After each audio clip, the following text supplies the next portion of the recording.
ឡើងតាំងព្រមឡើងពីអង្គម្ចាស់ឬទាំងអង្គខ្ញុំសូមតាំងព្រមឡើងតាំងព្រមឡើង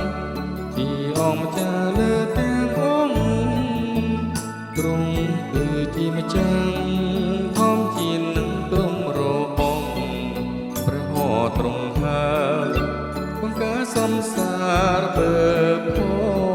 ងទ្រង់គឺជាម្ចាស់ធម្មជានឹងព្រមរបស់ព្រះហស្ថទ្រង់ហើយបង្កើតសំសារបើផងទ្រង់ជាម្ចាស់ស្ថានសួគ៌ចាស្ថានសួគ៌ហើយជាម្ចាស់នៃផែនដី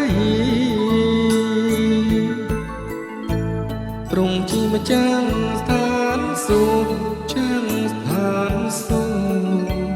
ហើយជាម្ចាស់នៃផែនដីទ្រង់បានគ្រប់គ្រងទ្រង់ព្រះបារមីដែលមានអ្វីឲ្យទ្រង់លើកគុំសងឡើយទ្រង់បានគ្រប់គ្រងដែលរិនដាជាបារមីដែលមានអ្វីឲ្យធំលើទ្រង់សងឡើយ